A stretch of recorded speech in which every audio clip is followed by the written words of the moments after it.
여러분, 사람이 진실을 마주하면 두려울 게 없다? 뭐가 두렵나? 죽음도 안 두려워. 진짜로 진실이 없으니까 두려운 거예요. 항상 여러분의 진실이 뭐예요? 아프다는 거잖아요. 그걸 인정하시라고요. 제대로 아프시라고요. 근데 계속 피하잖아요. 그러니까 계속 어중간하게 아픈 거예요. 그게 쌓이면 뭐가 된다고요? 한이 맺히는 거예요. 그때부터. 우리가 인생을 살면서 가장 중요하게 생각하는 것이 있다면 뭐 가족일 수 있겠고, 돈일 수 있겠고, 또 뭐 신앙을 가진 분들은 뭐 부처님과 하나님일 수 있겠고, 또 애완 반려견을 좋아하는 사람들은 또 강아지일 수 있고 고양이일 수 있겠죠. 사실 사람이 가장 중요하게 생각하는 것은 나입니다. 다 각자의 관심은 나 자신입니다. 현대인들에게 가장 중요한 것은 나예요. 내 기분, 내 욕망. 기분 나쁘면 안 봅니다. 유튜브도 이렇게 보시다가 제가 기분 나쁜 말을 했다 그러면 구독 취소입니다. 네, 안 듣습니다. 기분 좋으면 구독합니다. 여러분, 사람이 참 기분이라는 게 어떻게 보면 우상이 되는 시대를 살고 있습니다. 기분이 우상이에요. 기분 좋으면 뭐 하고 기분 나쁘면 안 합니다. 나의 기분이 중요합니다. 내가 중요합니다. 인간은 언제부터 자의식을 갖기 시작을 했을까요? 인간은 태어날 때부터 모든 아이들이 다 건강한 자아상, 또 건강한 자기 존중감, 셀프 이스팀, 그런 것을 갖도록 태어났습니다. 하지만 그런 것들이 꽃을 필 수 있으려면 반드시 환경이 좋아야 됩니다. 그렇지 않습니까? 씨앗은 좋은데 씨앗을 둘러싸고 있는 환경이 너무 춥거나 너무 뜨겁거나 그러면 씨앗이 자랄 수가 있겠습니까? 죽겠죠. 시들시들하겠죠. 무슨 말입니까? 아이가 출생을 했는데 엄마나 주변 환경이 너무 냉정해. 반응이 없어. 아이는 심적으로 죽습니다. 얼어붙어서 죽습니다. 그러면 얼어붙은 마음이라는 상처가 생기죠. 마음속에. 그러면 그 사람 마음속에 좋은 재능이 있다고 하더라도 그것이 하나도 올라올 수가 없어요. 얼어붙은 마음속에 그 밑에 상처가 있으니까. 그것이 치유되지 않는 이상은 하나님께서 본래 그 사람에게 부여하신 달란트, 재능이라고 하죠. 재능은 나올 수가 없습니다. 그리고 너무 불같이 화를 낸다. 부모가 뭐하면 화를 내. 불같이 야 너! 뭐 이런 식으로. 그 아이도 역시 타고난 자존감을 발휘할 수가 없습니다. 늘 두려워서 하겠죠. 눈치 보면서. 불안하니까. 그러니까 모든 인간들은 하나님의 형상이고, 기독교에서 말하는, 불교에 말하는 불성을 지닌 존재들이고, 뭐 유엔에서 말하는 인권을, 휴먼 라이트를 가진 존재들이지만, 우리가 고귀하지만 이런 고귀함을 스스로가 인정할 수 있으려면 초기에는 그런 부모의 지지, 환경이 너무 필요하다는 것입니다. 그래서 여러분들 살면서 참 내가 중요한데, 나를 심리학에서는 셀프라고 합니다. SELF, 셀프. 셀프는 네 가지가 참 중요한데요. 첫 번째가 뭐냐면 바로 셀프 이미지입니다. 자아상이라고 합니다. 자아상. 여러분들 제 얼굴을 이렇게 보시면은 저분이 오늘 좀 피곤해 보이네. 오늘은 좀 담대해 보이네. 오늘은 좀 약간 이렇게 수척해 보이네. 뭐 슬퍼 보이네. 뭐 여러분들 마음이 다 맞을 수 있을 겁니다. 근데 중요한 건 그렇게 보이는 거예요. 여러분, 제 강의를, 이게 제가 짧은 강의지만 이렇게 하지 않습니까? 이 강의를 들으시지만 듣는 게 아니에요. 저 사람 내 얘기 안 해? 여러분, 내가 누군지 모르는데 어떻게 여러분 얘기를 할 수 있습니까? 제 강의를 들으시지만 이렇게 들려지는 거예요. 우리 마음에는 그렇게 보여지고 들려지는 자아상이라는 게 있습니다.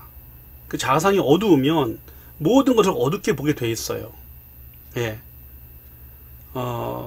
이렇게 마음이 참 중요한 거죠. 뭐 불교에서도 그런 말을 하지 않습니까? 마음이 항상 중요하다고. 그러니까 여러분들, 사람이 어떤 자아상을 갖냐에 따라서 그 사람이 세상을 바라보는 그 해석의 틀, 또 세상을 바라보는 인식의 틀이 달라지는 겁니다. 제가 쓴 책 중에서 한 10년 전에 쓴 자아상의 치유라는 책이 있습니다. 자아상의 치유. 가장 많이 팔린 책인데, 혹시 그 책을 한번 여러분들 정독해 보시게 되면 아마 도움이 될 것입니다. 상담을 모르시는 분들도 편하게 읽게 제가 썼습니다. 자아상의 치유. 눈출판사에서 나왔습니다.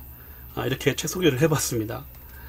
첫 번째는 중요한 건 셀프 이미지가 중요하고요. 두 번째가 뭐가 중요하냐면 셀프 셀프 이스템입니다. 자존감이라고 합니다. 자기를 존중하는 감각, 그 줄여서 자존감이라고 합니다. 과거에는 이런 말이 잘 유행하지 않는데 요즘에는 부쩍 유행하더라고요. 책도 많이 나왔고 또 강의도 많이 나왔고, 그래도 어떨 때 강의를 들으면 제가 화가 나요. 저 내 얘기인데 저 사람이 내 거를 어떻게 이렇게 가져갔나? 이런 피해의식이 들 정도로 그런 자존감이라는 용어가 많이 쓰이고 있습니다. 자존감은 높다 낮다라고 표현을 합니다. 나쁘다 좋다 그런 의미가 아니라 자존감이 높은 사람들은 당당하죠. 예. 자존감 낮은 사람들은 항상 낮은 행동을 하게 되겠죠. 그래서 여러분들, 사람이 저는 개인적으로 기독교 신앙인데 나와 하나님과의 관계, 이걸 신앙이라고 하지 않습니까? 물론 부처님을 믿는 분들은 부처님과 나와의 관계, 그게 또 신앙일 수 있겠죠.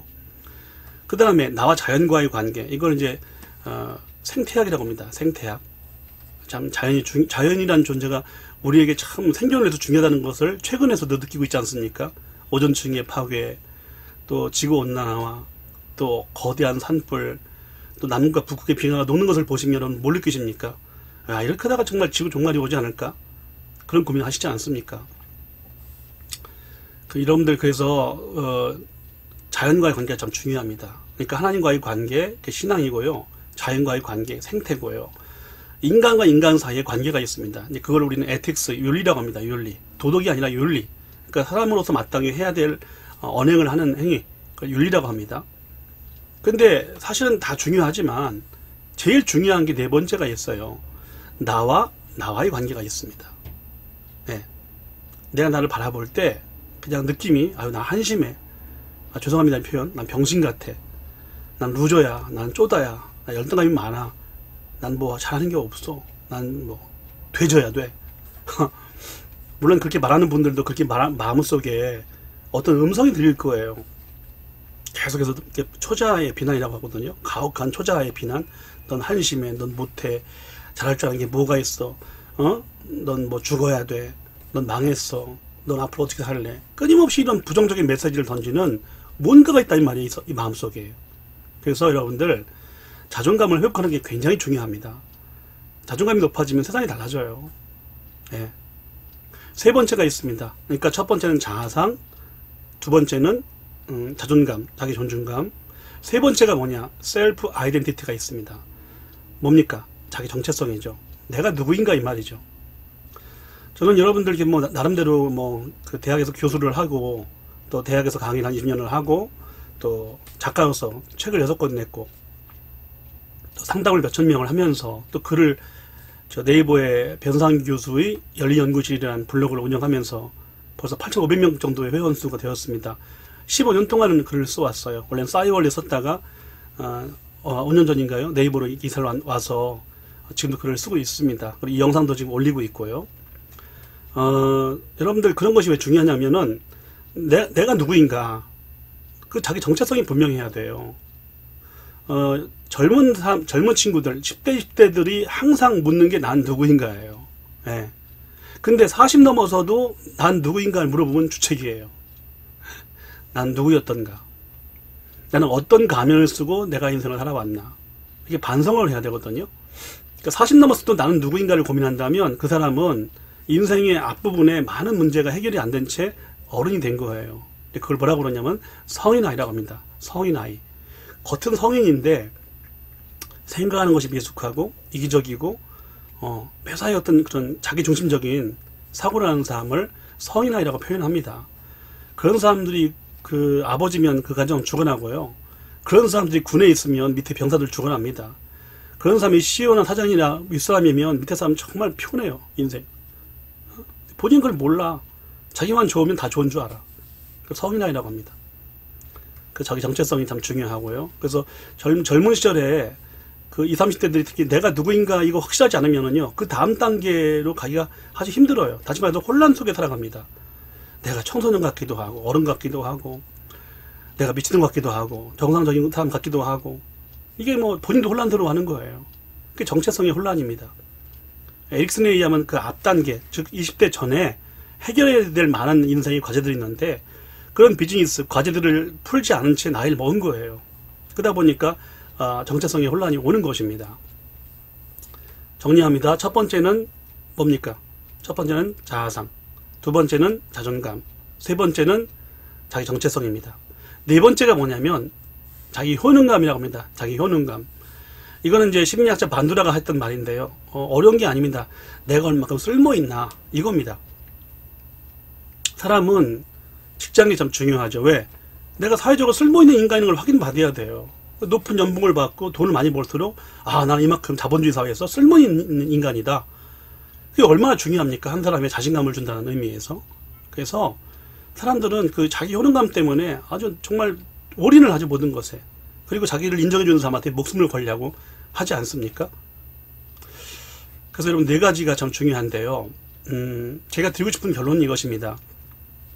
여러분들, 우리가 인생이 참 중요하고 또 인정받음이 중요하지만 저는 그래요. 남들에게 인정을 받기를 간절히 원하는 사람들 특징이 뭔지 아세요? 자기를 인정하지 않아요. 남의 인정은 그렇게 원하면서도 갈망하면서도 스스로가 스스로를 인정하지는 않아요. 그거 참 이상하죠. 자기를 좀 인정해 보세요. You're good enough. 너 그 정도면 괜찮다. 너 멋지다. 난 애썼다. 근데 너무 자기한테 인색해. 여러분들 죄송합니다. 이렇게 표현해서 여러분 부모님이나 가까운 분이 여러분들 인색하게 대했으면 여러분 억울하게 잘하신 거예요. 여러분도 여러분 자신을 이렇게 대하지 말아야죠. 근데 여러분들 그 레코딩, 다시 말해서 그분들이 했던 어릴 적부터 했던 말, 어떤 눈빛 그런 것들을 계속 반복하고 있지 않습니까? 스스로한테. 실수할 때 봅니까? 실수했네. 다음엔 잘해야지. 이러면 되는데 뭐야? 난 병신이야. 난 쪼다야. 난 끝났어. 난 이렇게 한심할까? 이게 너무 오래가. 여러분 왜 자기가 자기 자신한테 나쁜 부모 역할을 합니까? 그건 아닌 것 같아요. 저에게 영향을 준 많은 책들이 있었지만 성인 아이를 이해하기 위해 참 좋은 교과서가 휴 미실다인 박사가 쓴 몸에 밴 어린 시절 이런 책이 있습니다. 아마 카톨릭 출판사인가 거기서 나왔던 걸 알고 있어요. 나온 지가 오래됐습니다. 그 책에서 미실다인 박사가 한 말이 참 마음에 들어요. 심리치료의 마지막 단계가 뭐냐? 스스로가 스스로에게 좋은 부모가 되어주는 것이다. 내가 나 스스로에게 좋은 부모가 되어주는 거예요. 무관심한 부모, 가혹한 부모, 무섭게 말하는 부모가 아니라 부드럽게 대화하고 자기를 이해하고 자기를 이해하면 여러분들 여유가 생겨요. 마음에. 그 여유가 구원이에요. 마음이 여유로운데 왜 화를 냅니까? 마음이 여유로운데 왜 짜증이 나냐고요. 그럴 리가 없거든요. 그러니까 뭔가 초조하고 그런 이유는 뭐냐면 여유가 없는 거예요. 네. 그러니까 여러분들 이게 참 제가 어려운 말을 드렸습니다. 스스로가 스스로를 인정한다는 게 쉬운 게 아니거든요. 저도 굉장히 어렵습니다. 이 얘기가.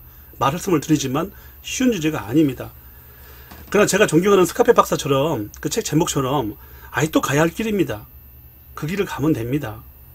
여러분 가실 수 있습니다. 칸트가 했던 말을 다시 제가 합니다. 너는 할 수 있다. 고로 해야 된다. 다시 말해서 여러분 스스로가 스스로에게 좋은 부모가 되어주셔야 됩니다.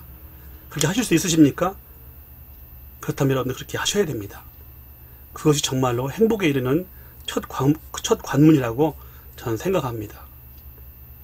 여러분들 BTS만 셀프러브를 말하는 게 아닙니다. 스스로를 연민을 가지고 불쌍히 대하세요. 아유 나도 참 애썼다. 네. 그런 마음을 가질 때 남에게도 연민을 베풀 수가 있는 것입니다.